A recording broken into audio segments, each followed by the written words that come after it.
The day's news from Westminster in Today in Parliament in half an hour. First, here on BBC Radio 4, it's time for Rhyme and Reason, presented by Mr. G. His guest this week is the American pianist and songwriter Tori Amos. They'll be discussing how poetry has influenced her lyrical back catalogue. Welcome to Rhyme and Reason. I'm now joined by the multi-platinum selling, award-winning lyricist, songwriter and mother, Tori Amos. Hello, G. How you doing? Really good. First, I'd like to begin by reading the foreword from a book about slam poetry that you wrote. If we could express ourselves another way, we wouldn't be writers. I think that we write songs or poems because we don't express ourselves exactly the way we want to in our everyday lives. When you write, you can be anybody, anything, and no one controls what your relationship is in a song or a poem or who you are, and nobody owns it. Tori, welcome to Rhyme and Reason. Never was a cornflake girl. Thought that was a good solution, hanging with the raisin girls. She's gone to the other side. Tori, let me begin by asking you, in general, what part has poetry played in your life? Well, I guess in many ways, I'm a recluse. And the deepest relationships that I have in my life, other than my mother, my husband, and my daughter, would be with the songs that come and visit me. And the songs are creatures that have poetry that are woven within their beings. They are consciousness and they exist. I just have to have experiences in order to translate them. Looking for a savior in these dirty streets. Looking for a savior beneath these dirty sheets. You were born in North Carolina. Yes. To a religious family. You are the daughter of a reverend. Yes, Methodist minister. And your mother studied English. Yes, she did. So English literature played a very big part in her life. A huge part. And I think she would escape to poetry when being a minister's wife got too confrontational, because parishioners are not always the most compassionate group of people in the world. I found that some of the harshest judgments came from church people themselves. So she used to read you poems? Yes, she would read me Bible stories as well, because my mother is a combination of both. And so she would balance out, I think, the Bible stories with Edgar Allan Poe. Okay. Sprinkle a little spice into my life. Right. So around 5 or 6, I remember her reading The Raven to me. She read The Raven to you? Oh, yes, she did. I found Poe quite scary. I found him very, very macabre. You are about to enter hell, Bartolome. Hell! The netherworld, the infernal regions, the abode of the damned, the place of torment, pandemonium, abandon, Tophet, Gehenna, Naraka, the pit, and the pendulum. How did you react to the wonderful musings of Mr. Poe? It's affected me my whole life as a writer. Having a little scary in your life as a piano player, and as a woman who screaming isn't what I'm known for. Yeah. That you find your power in your content, not necessarily how loud you are. Snow can wait, I forgot my mittens. Wipe my nose, get my new boots on. I get a little warm in my heart when I think of winter.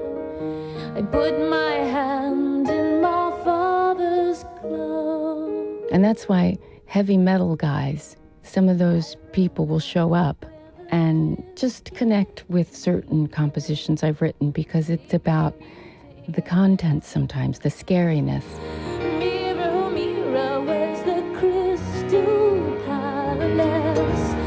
But I only can see myself. Once upon a midnight dreary, while I pondered weak and weary over many a quaint and curious volume of forgotten lore, while I nodded, nearly napping, suddenly there came a tapping, as of someone gently rapping at my chamber door. "'Tis some visitor," I muttered, tapping at my chamber door. only this and nothing more. Ah, distinctly I remember it was in the bleak December, and each separate dying ember wrought its ghost upon the floor. Eagerly I wished the morrow, vainly I had sought to borrow from my books surcease of sorrow, sorrow for the lost Lenore, for the rare and radiant maiden whom the angels name Lenore, nameless here forevermore. And the silken satin certain rustling of each purple curtain thrilled me, filled me with fantastic terrors never felt before, so that now, to still the beating of my heart, I stood repeating, "'Tis some visitor entreating entrance at my chamber door. Some late visitor entreating entrance at my chamber door. That it is and nothing more." Past the mission, behind the prison tower. Past the mission, I once knew a hot girl. Past the mission, the closing every hour. Past the mission, I smell the roses. You're in Maryland, and your parents enroll you into the Peabody Institute, where you train to be a classical pianist. I was accepted at 5. That's really young, isn't it? They accepted gifted youngsters, but you were probably one of the youngest people to ever to be enrolled in there. That's what they say. And so I was just really fortunate that at 2.5, I could pretty much play what I heard. And so I could play before I could talk. My brother would bring home records that my father really wasn't very fond of. But my brother was almost 10 years older than I. Okay. So he'd be 15 when I was So 5. he's a teenager, adolescence. Oh, yeah. Oh, yeah. So he would come in and say, "You have to learn this before Dad gets home from church." And I would sit there and listen and study it and play it back so that my dad wouldn't know where it came from. And he'd be sitting there reading his paper, and I would be playing something from The Doors, Jim Morrison, who, of course, was the devil. Don't you love her badly? Don't you need her badly? Don't you love her ways? Tell me what you say. So you had your mother reading you Edgar Allan Poe, and your brother playing you Jim Morrison, And my dad reading the Bible. and your dad reading the Bible. That answers a lot of questions. Don't you love her? Don't you love her as she's walking out the door? Now, another work of art that you've mentioned, is it Walden? Yes, I resisted reading it, but we were forced. All Americans were forced to read this. That's what I'm gathering. I'm gathering that this is probably the equivalent of, I suppose, Romeo and Juliet, or the First World War poets that I studied in school. There was a teacher, Mrs. Barrett, and she really thought that I was being lazy when it came to being open to certain poets. And so she really graded me down. And I'm disappointed in you because you can do better. You really can. And if you want to write songs and be a composer, then you really need to step up here. Oh, these little earthquakes.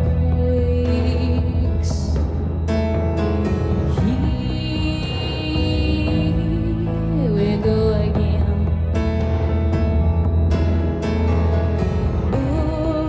Oh, these little earthquakes. Doesn't take much to rip us into pieces. You're now performing. What then made you decide to say, I want to be a star? Well, I was kicked out of the Peabody Conservatory at 11, and I think in the beginning the idea was that I would have the ability and the desire to become a concert pianist. And although I loved Prokofiev and the Russians and certain classical composers, it wasn't my language. And so my dad felt like, all right, if this is what you're going to choose instead of becoming a concert pianist and then making music for the Lord and the church, then you need to learn how to do it professionally. He took me down to Georgetown in Washington, D.C. He had his dog collar on. He dressed up, he took his Bible, and we went to try and find me a job playing music in piano bars. We went around to all these different clubs, and they would reject us looking at this minister as if he had too much communion, before he came. And it was really the gay community that opened their doors to us. And there was a little club called Mr. Henry's of Georgetown that said, look, Reverend, she can play for tips, and if they don't boo her out, then she can stay and come back next week. And that was the beginning. So what was the moment like when you said you're playing around D.C. and Maryland and you say to yourself, I'm going to L.A.? Was there anything that sparked that moment? I had a friend, Steve Himmelfarb, who had moved to L.A., and he would call me up and just say, you really are going to destroy your life if you don't leave there. You have to leave your parents. You're 21. You've got to get out. And that was the beginning. So now the little girl has now moved to L.A.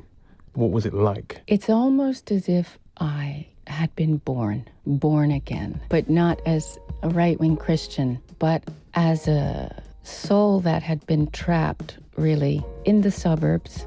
And all of a sudden, it was a different way of thinking. On my way up north, up on the Venture, I pulled back the hood, and I was talking to People were more open, experimenting with sounds and music, and I also was exposed to Native American ways of thinking from the Southwest, Hindu, Buddhism, all kinds of the Eastern mysticisms. Different forms of spirituality. Yes.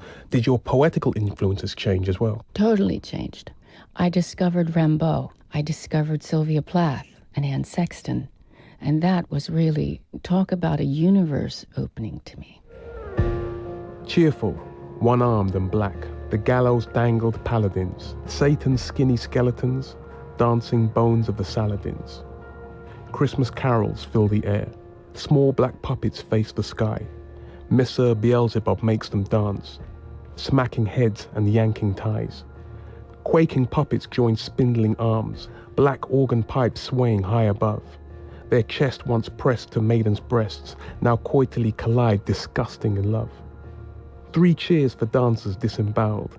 There's a room to writhe on the killing floor. Is it a battle or is it a dance? Who cares? Mad Beelzebub fiddles evermore. Someone unstring these grim commanders who underhanded read rosaries of love. Broken fingers count pale vertebrae. No monastery this for the dead above. And in this dance macabre's mist, one mad skeleton can't stay in check. Like a spooked horse, he leaps into the red sky, stiff noose still coiled around his neck. His little fingers grip a bony thigh, squeezing out laughter more like moans, and like an actor lost in the drama, retakes the stage to the applause of bones. Smokey Joe, you're calling at the station. How could you see Rambo in your writing? Well, I think through the years, it crops up quite a bit on every record. There is a song called Smokey Joe that was on American Doll Posse, and it talks about my wanting to kill a man who has hurt and injured and broken my spiritual sister. It's it terrifies me. It's too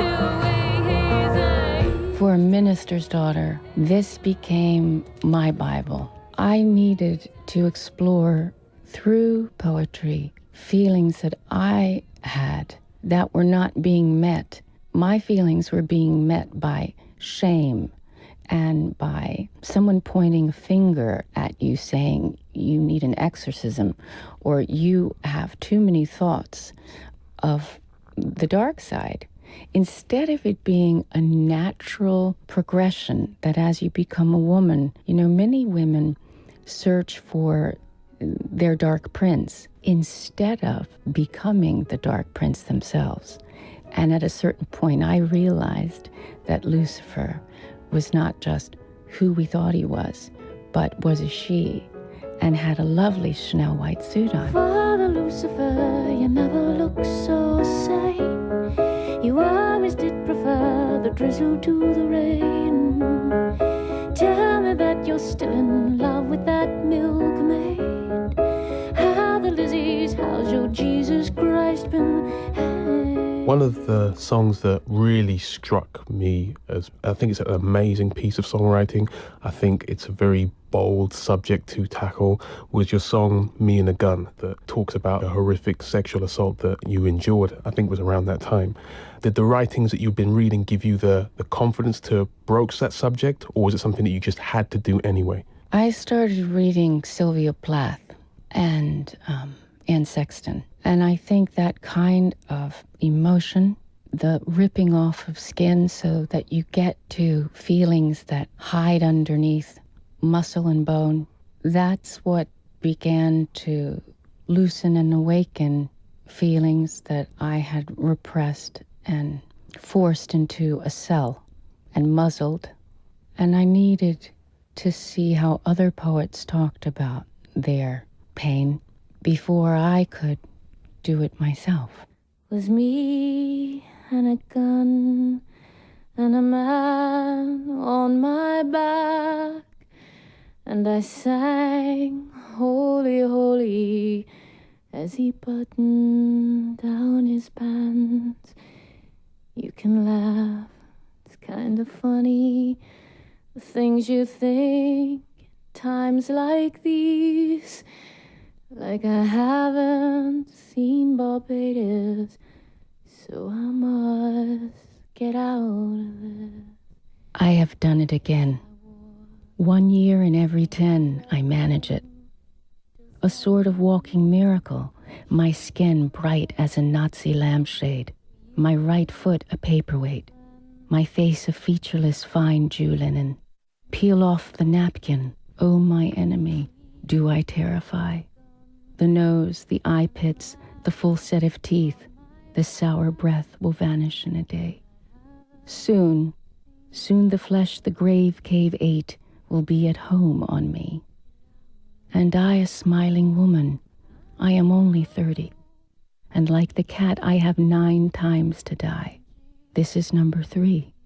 What a trash to annihilate each decade. What a million filaments the peanut-crunching crowd shoves in to see, them unwrap me hand and foot, the big striptease. Gentlemen, ladies, these are my hands, my knees. I may be skin and bone, nevertheless, I am the same identical woman. The first time it happened, I was 10. It was an accident. The second time I meant to last it out and not come back at all. I rocked shut as a seashell. They had to call and pick the worms off me like sticky pearls. Dying is an art, like everything else. I do it exceptionally well. I do it so it feels like hell. I do it so it feels real. I guess you could say I've a call. It's easy enough to do it in a cell. It's easy enough to do it and stay put. It's the theatrical, come back in broad day to the same place, the same face, the same brute amused shout. A miracle that knocks me out. There is a charge for the eyeing of my scars. There is a charge for the hearing of my heart. It really goes. And there is a charge, a very large charge, for a word or a touch or a bit of blood or a piece of my hair on my clothes. So, Herr Doctor, so Herr Enemy, I am your opus. I am your valuable, the pure gold, baby, that melts to a shriek. I haven't seen Barbados, so I must get out of this. That was Lazarus by Sylvia Plath. And from hearing that, a certain Charles Bukowski poem comes to mind. He was a 60s beat poet from LA, and this poem is called The Laughing Heart. Your life is your life. Don't let it be clubbed into dank submission. Be on the watch. There are ways out. There is a light somewhere. It may not be much light, but it beats the darkness. Be on the watch. The gods will offer you chances. Know them. Take them. You can't beat death, but you can beat death in life. And the more often you learn to do it, the more light there will be. Know it while you have it. You are marvelous. the gods wait to delight in you. I wish I could have heard that then. But you find your way. I think I related to some of these poets, not knowing necessarily what they were writing about. Not until I went to Auschwitz and understood what I think Sylvia Plath's poem was talking about, I applied it to what made sense to me at that time. You come over to England quite a few times, and you currently live in England at the moment, living in Cornwall. My husband is British, so he has a home here. Welcome to England, he shall.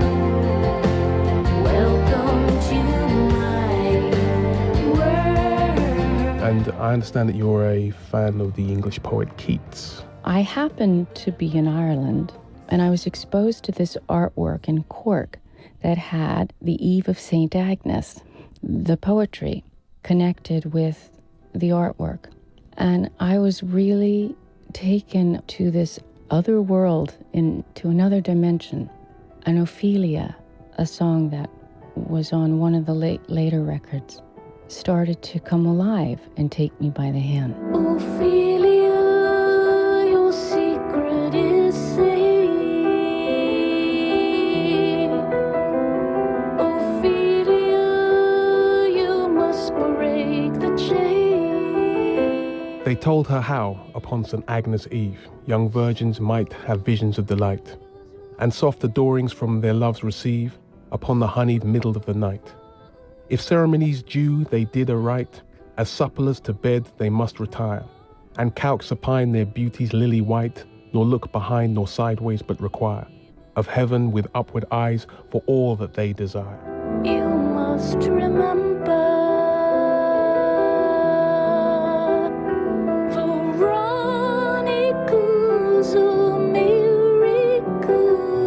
You released an album, Strange Little Girls, where you did cover versions of songs by male artists which were referencing women. And the most, I suppose, surprising choice, the one that flagged the album, was Bonnie and Clyde 97 by the rapper Eminem. Come on, hey, we going to the beach. Grab a couple of toys and let Dada strap you in the car seat. Oh, where's Mama? She's taking a little nap in the trunk.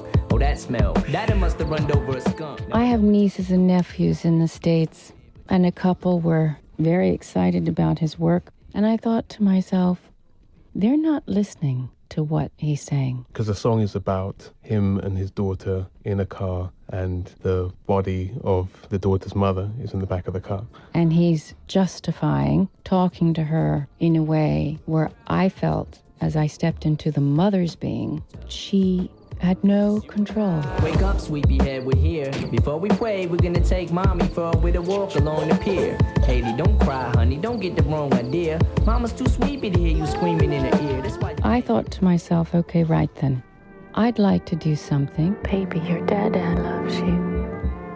And I'm always gonna be here for you, no matter what happens. You're all I got in this world. I'd never give you up for nothing. You were a mother by then. Yes. So did the passion take on a new intensity? Was it the responsibility of motherhood that put you instead to say, right, this is what you're saying, now this is what I'm going to say? I think motherhood was probably the single most important event for me in my whole life. It's completely changed how I see a lot of things. Looking out for my daughter now, always first. I'm a mother lioness. And you're friends with a novelist and poet, Neil Gaiman, and he wrote a poem for your daughter. Neil came and visited me. He's sort of like a spiritual brother. And he wrote this before Tash was born for her. It's one of those mantras for a little girl to live by. Dull days at 40, false friends at 15. Let her have brave days and truth. Let her go places that we've never been. Trust and delight in her youth. Ladies of grace, ladies of favor, and the ladies of merciful night. This is the prayer for a blueberry girl. Grant her your clearness of sight. Words can be worrisome, people complex, motives and manners unclear. Grant her the wisdom to choose her right path, free from unkindness and fear. Tell her stories and dance in the rain, somersaults, tumble and run. Her joys must be high as her sorrows are deep. Let her grow like a weed in the sun. 'Cause she's up and I am low, watching you, watching her play this game. Yes, she's bold enough to set fire to you. Now, as you say, you are a mother. Has that had an influence on your songwriting as well? Yes, it's had an influence. There is a musician that lives inside, that is an observer, that can't separate herself from a mother's viewpoint because it's in the blood now, the need to protect, that instinct. So I recognized that becoming a mother was something that I needed to put the pieces of the puzzle together.